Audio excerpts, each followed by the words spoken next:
everybody, Cal Banyan here, another episode of Cal Banyan's Hypnosis, etc. with Meredith Locker. And if you're watching this video anywhere except calbanyan.com, you want to go there right now, because right below this video, right down there, is all kinds of links, supporting information for each podcast. All right, guess what? I've got a very, very big surprise going on for Meredith Locker today. I'd like to see the look on her face.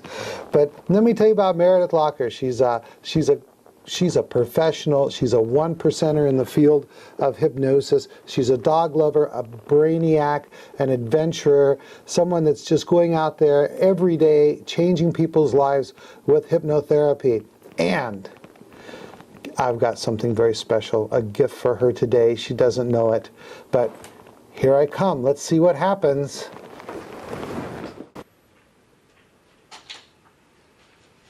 Hi, Meredith. Hi, Cal. I'm scared. I brought you an ice cream. Oh, yay! An ice cream. Today is a little over a year on the show. So, thank you, and Cal. you're going to eat ice cream. Yes. Because I know you're not a fan of cake and stuff. No. Right in it. Yay. Ice Hi. cream. It's 1 year. So you have to eat this during this episode. Oh, wonderful. Okay, that'll be fun. Sorry if I have stuff in my teeth, guys.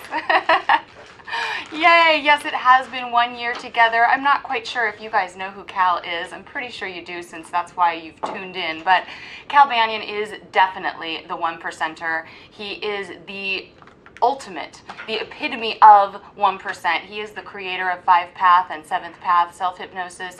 He is the teacher of teachers, and he is the top trainer, in my opinion, in the world. And I'm just honored to have been a part of this show for a whole year so far, and to get to eat ice cream while filming. I mean, what could be better? Well, riding on Harleys, right, Cal? That could be better. Well, I tell you what, I'm so proud to be here and to do this show. And you know, this, people say this is the Hypno 1%er podcast show, and that we give away more in a few episodes than most teachers will teach in a whole class. And you know what? That's all right. You know, go get your basic training wherever you get your basic training, and then plug yourself and your friends into this show. Let me see, what am I going to do? Oh, I'm going to open my ice cream so I can celebrate with Meredith, and Meredith is going to tell us what this show is going to be all about. I'm kind of busy here. This is really good. I highly recommend ice cream and chocolate. Well, today I want to get into one of the most exciting techniques that we use. It's really a piece of an overarching technique. The overarching technique being age regression, and the piece being what Cal has sometimes called it as free, but today we realized it's actually fray, future reinforcing event. And so age regression is phase 2 of 5th Path, the process that is a systematic, advanced approach to bringing people through the change that they want to experience when they come to us. And when we take them through age regression, we typically take them back in time, younger in time, and so we kind of bounce back through the SSEs, the subsequent sensitizing events, eventually getting to and verifying the ISE, the initial sensitizing event. And then once we have done informed child technique in that space, then we bring them back through, bringing that wisdom and knowledge through all of the SSEs, or at least the most important ones, and then we bring them back. And one of the pieces that really makes our work special is that we can also bring them into the future and help our clients to experience what life will be like before it's actually even happened, with their new behaviors and their new insights and their new wisdom and all of that. How am I doing so far, Cal? This ice cream is great. Let me tell you something. You're doing great, but oh man, this was the best idea I've had a week, maybe all year. Let me tell you, I want to spill the beans. I want everyone to know that Meredith is 44. What? 44. This is she's done 44 episodes with us. And so we're going to see if she can break Celeste's record of, I think she did 59 episodes. So I think Meredith is going to be around that long. What do you think, Meredith? Well, especially if you start giving me ice cream every time, I will be here. Yeah, but we'll have to get a wide-angle lens. I know. So true. That's what exercise is for, right? Yeah, that's right. Oh, so you're going to go bicycle riding with me, right?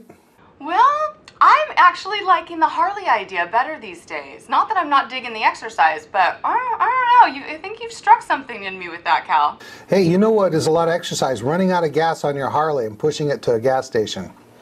Yeah. I've done that. That's a lot of work, especially with those big, heavy leather jackets on.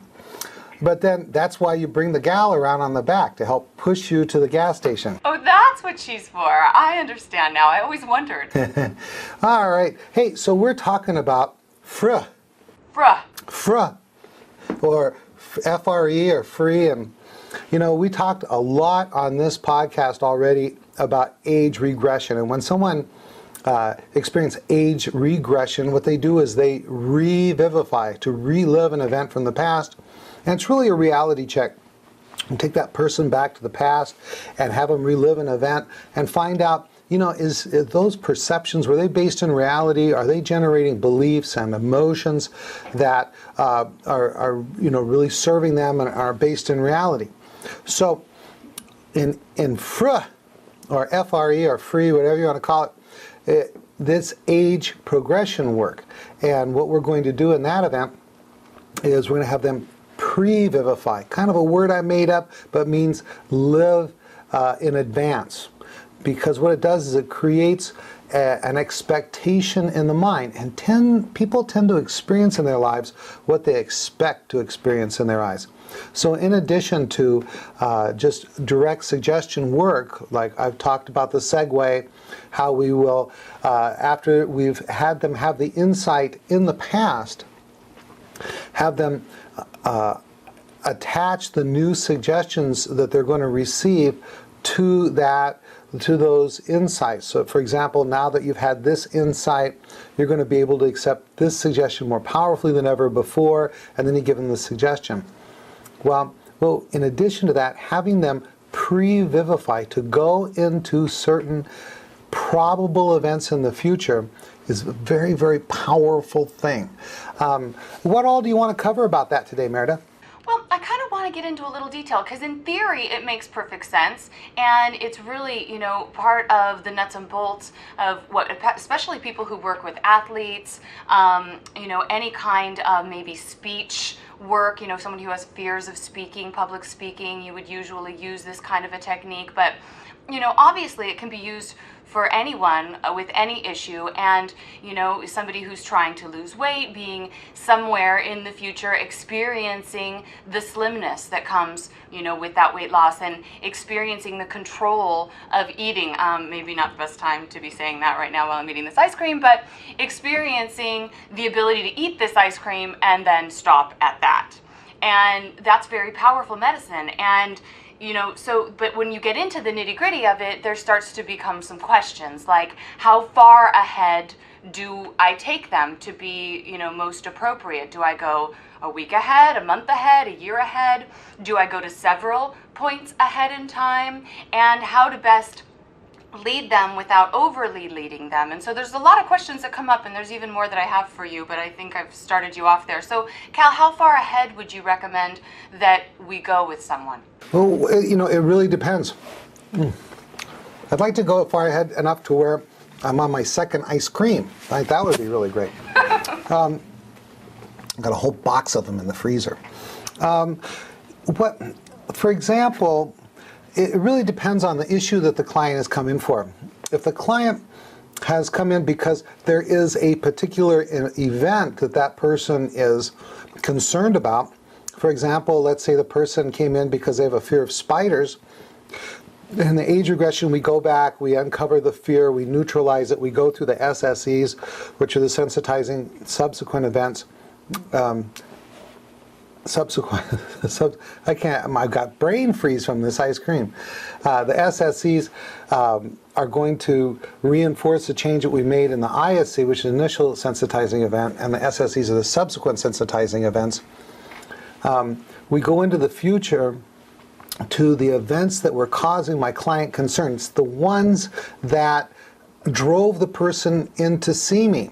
For example, if the individual came in for the fear of spiders, and the reason he's doing that is because there's this event coming up, like he's going camping with his son or something like that, and he doesn't want his fear of spiders to either embarrass him or limit what he can do in the camping trip, then I definitely want to take him to that place. So with this in mind, when you do the pre-hypnosis interview for the client, we want to do the benefits form. Find out specifically why they want to make these changes, and as a result we write those down, and we might want to think about some events in the future that the client foresees that it'd be helpful to make the change, and then we simply take them to those events. We could have a weight loss client who has some events in the future, for example, a wedding, a vacation, summertime at the beach, a dance coming up. And those would be times that we would take them to in the future feeling good. They may also have some concerns like at the wedding, am I going to eat well? Or maybe their family every week goes as a family event out to eat in a restaurant, and that's where the individual would kind of blow it. So we can have them go through that event, experiencing the changes that were made in the ISE and SSE experiences. What places do you have in mind? Well, and I'm also kind of wondering about, what about the client that doesn't have an event? What about the client who, just, they want to quit smoking. They don't have a particular event, but of course, clearly with smoking, there might be particular times when they have a tendency to desire a cigarette. So would you just choose, to lead them to them being in the car, if that's a typical time, or being at the bar, or being with those friends, that kind of thing? How would you decide that, and where would be best? What are some points? Yeah, I'll use wording kind of like this. Say, in a moment, we count from 1 to 5. When I get to 5, you're going to be at a probable future event, an event that in the past it would have concerned about whether or not you could remain a non-smoker. I'm going to count from 1 to 5. When I get to 5, you're going to be at a probable future event in the past you were concerned about, but you're going to get through it with flying colors, because now you know this and now you know that, naming the insights that were experienced in the age regression part. Here we go, 1, 2, 3, 4, 5. There you are, and they pick out the probable event. So I can be pretty general about that, but inside of them, they know the events that they're concerned about. Perfect, beautiful. And so I love that, because what you're sharing now is a little bit extra than what you've shared before, that you are actually, doing that. I mean, it is what you said in general, but you're giving us specifics as to how you do that segue from the insight, reminding them of the insights, and then giving them suggestions that they are going to get through it in flying colors, as opposed to it being more like a test where you just tell them to go to this place and see how they do. So you're setting them up for that success. As far as, did you want to say something about that, Cal? Meredith, what I'm thinking about is also, we both do a lot of sports work, and we know that we don't really want to get into a lot of age regression stuff when the client is competing sometimes. For example, something that requires fine motor skills or something like that. For as just an example, a dart throwing champion who's come. And we don't want to get into all their icky stuff during a contest, during a tournament. And so, but we could use age progression work very effectively in sports when we really ought to be doing the age regression work. Why don't you tell them a little bit about that while I eat my ice cream? Yeah, that's what you want. I use age regression only when out of season with my athletes, but otherwise it's predominantly age progression. It's taking them through the different, pretty much every athlete has practice, and then they have trials, and then they have, some other kind of trial, and, maybe regionals and national or what have you, and then they have some sort of an actual event that they're going for. And so I'll typically take them through building upon each. I'll take them through all of them if I have time. And of course, time is always, a kind of a limiting factor, if you will. And so you do as much as you can, ultimately knowing that you do need to do the actual event to get the most success. You wouldn't want to cut short of that. But you actually take them through that experience. And ahead of time, I've been sure to really find out either if there is someone that they want to be able to do it like, to emulate kind of that hero template kind of a situation, or I find out what would a really successful run be for you. And so what happens there? Do you feel totally in control of your muscles? Do you feel balanced? Do you feel a flow? Do you feel an energy? What kind of a synergy do you have with whatever tool that you're using in that experience? And I really find out for them what makes the most sense to them as being prime, and allow them to then experience that in their mind in that situation with those competitors. And it never fails. Every single time, whether it's horse jumping or it's cycling or it's a basketball player or a football player or a runner or a swimmer, and every single time they gain leads in their performance in reality after they have gone through that practice in their mind, guided by me. Nice. Anything to add to that, Cal? One thing I want to talk a little bit about is some people are confused about, well, they're just really talking about imagination or visualization, but this is something different. Tell them why it's different. It's different because the mind doesn't know the difference between what is happening in reality and what is happening in the mind. Well, I know, but that exists with imagination and also with visualization, right? Mm-hmm. How is what we're doing, the age progression work and working with the get the out of here. Oh, we're going to have to edit that out, I think. Once I put on leather, I just get out of hand. I'm going to get you in leather. That's right. Well, don't go too far, because I'm not sure what you're asking for here. So you talk about the leather. You're talking I'm talking about what you're trying to get out of me right now. I'm not quite sure where you're going. Okay. So this is all going to be cut out right here. No, let me just go there. What I'm talking about is, on one hand, we have visualization and imagination, and then we have what we're talking about, age progression work. Remember, I started talking about pre-vivification. Let me once again talk about revivification. To revivify, you need to be in a deep level of hypnosis, at least Harry Aaron scale, slightly modified by the five pathers, stage 4. Stage 5 is better than stage 6. These are the somnambulistic stages. Now, in those stages, you don't just remember the past, you relive the past. It's a hallucination. So it is much more realistic to the client when they revivify than if they're just imagining or pretending in an age regression. So we extend this power of deep hypnosis and the hypnotherapeutic work to age progression work. And the FRA is what? Future reinforcing events. So we take the person into these events in their probable future and they pre-live them.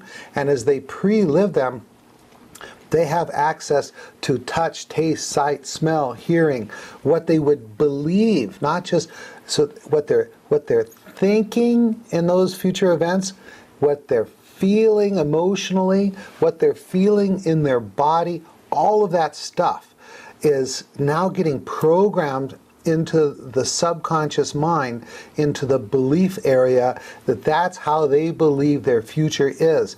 And we just tend to constantly keep manifesting the future we believe we're going to have. So one of the things we do with the age regression is we change our beliefs about the past and about who we are and about our world. Then in age progression, okay, what we do is we change the beliefs about the future, and we also are able to exercise skills in the future. So in sports, for example, there's a lot of things going on. One is, what do you believe you can do? What are you emotionally like when you're in the game? And then what are the skills that are involved? And in age progression work, you can run them through through very important, significant events in the future, be it in sports or be it someone public speaking, that really finishes off any kind of age regression work. So let me just quickly thumbnail sketch that. So you're going to have the client in the chair. You take them to somnambulism. You need to test covertly for the somnambulism. Then you're going to bring up the feeling or the cognition, whatever it is associated with the problem, and then you're going to follow it back. And as you take them back to these past events, those are SSEs, until you get to the first one, which is the ISE, initial sensitizing event. We find out what they're thinking, they're feeling. We leave in place the stuff that is based in reality. We change the stuff that's not. How do we do that? We inform child technique from the adult, telling the child aspect of themselves in the regressed state what they wish they would have known then, what they wish would have felt then, with the coaching and help of the hypnotist or hypnotherapist. Then we're going to go back through the SSEs, coming back to the present, and we let them experience how things would have been if they thought then and felt then how they should have, based on what the grown-up knows. Then we say, now we're going to go into your probable future. Okay, in a moment, count from 1 to 5. When you get to 5, you're going to be at a future event.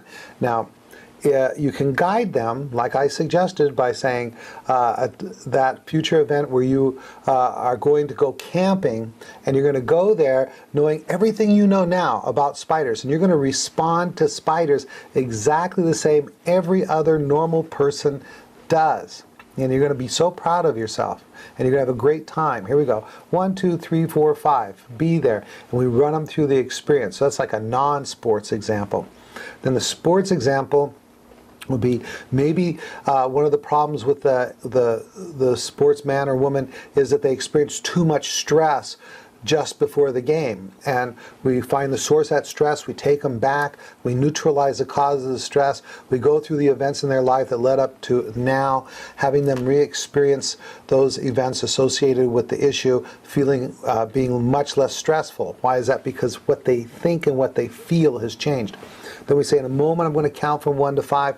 When I get to 5, we're going to be at that future game coming up next Thursday, and you're going to go through it with everything you know now, and you're going to be so in control and so calm and so focused. Here we go. 1, 2, 3, 4, 5. Be there. Then we run them through that event. So there's 2 examples how we would do that. When that work is done, then we would segue into, now that you know this, whatever the change was that occurred in the age regression, and whatever insights were gained by the age progression work, then you're going to be able to accept these suggestions more powerfully than ever before. And then we give them suggestions that are consistent with what they came in for. And it might be sports improvement, it might be better public speaking, or it might be overcoming a fear of like spiders and that kind of thing. Well, I could just talk about this for an hour. I know, I love this subject. This is fantastic. Thank you so much, Cal. I know to you sometimes think that these subjects are small until we start talking about them, and then they take on a life of their own, and this is just so exciting to get into.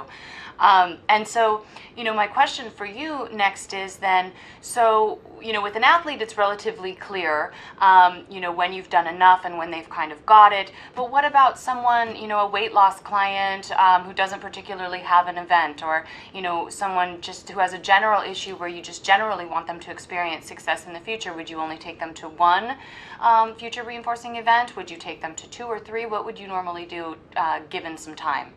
I like to do at least 3. Three's the charm, as they say. But certainly I'm not limited to that. An interesting thing that we don't talk enough about is, for example, everyone who's watched this show or listened to this show very many times knows that we're five-pathers, and five-path really consists of a five-phased approach. And the first phase is a preparation, testing, and convincing phase. We want to make sure we have a hopeful, somnambulistic client before we get into the insight work, like age regression. Phase 2 is age regression. Phase 3 is forgiveness of others. Phase 4 is forgiveness of self. Phase 5 we do in cases of secondary gain. But sometimes, particularly with sports people, and I can think of some other issues like weight loss. After we've done all that insight work, they gain from doing additional sessions that are primarily direct suggestion and age progression work. In the five-path work, we got rid of the cause of the problem. Now, after that work is done, then we can fine-tune and we can reinforce and we can help them build skills and to bring whatever insights were gained in the five-path process into a number of different situations that they might be concerned about. I know that a while back I was working with a rock and roller. He had a major album a few years back, top 10 kind of album, and he wanted to work on some stuff. And after we got rid of some of the problems that were holding him back from really reaching the next level, then we started working on some other stuff, applying the insights that he had learned in the five-path process to different events using age regression, and also something we don't talk about enough with him. We also did a lot of informing soul work. All right. How are we doing on time there, Meredith? Well, you know what, Cal? I still have more questions, but it's time to wrap this one up. So it looks like we've got another to be continued. So I am going to go ahead and sign off. This is Meredith Locker. Thank you so much. I've missed you all, and it's good to be back. Looking forward to continuing this important discussion about FRE in the next episode. Thank you so much. I can be reached at meredith@yourpathhypnosis.com, and looking forward to doing more with you. All right. As you guys know, I'm Cal Banyan. I'd like you to visit my websites at hypnosis.org. I got some really cool stuff going on there. In the next few weeks, I think you're going to see some real changes. Also, hypnosiscenter.com. That's all of my courses. And gosh, I've got a list of courses here. In May, we've got the Week of Power. That's May 16th through the 22nd. Take your hypnotherapy practice to the next level. A Week of Power, guess what? That's 7 days. Then we've got the NGH-approved Banyan Hypnosis Hypnotherapy Certification Super Course. That's in July and November. We've got links down below. I'm not going to read the dates. Why is it Super Course? Because it has all the basics. It has advanced basics, intermediate work, and then it also has 5-path and 7-path. Oh, and by the way, Meredith and I were just talking that we should do a very special episode in the future. So we've got it coming up on 7th path. Let's see, what else do I want to talk about before we close out? Oh, if you can't get to a live course, you've got two other options. One is we have the 5-path advanced certification course on DVD. We also have live, online, live, off-site training. You can attend any of our trainings that we have at our center. You can have them in your own home, on your computer, live, interactive. Information about that is below. And also, if you're just looking at coming into the profession, you're going, wow, this is really exciting. Where do I start? But for one reason, you can't get away from home, and you really need more flexibility of time than you can get in attending a live class. We, of course, now have the new Hypnosis certification course, which is all of the stuff you need to really become a 1%er through the Banyan Hypnosis Center, the basics and advanced stuff on DVD. It's a huge course. It's like 20-something DVDs, audios, and stuff like that. All right, I think I've babbled on enough. Make sure you check out our Hypnospace. We've made some huge changes there, refreshing it, and it's going to be a lot more fun and a lot more active. Well, that's it. Cal Banyan, signing off.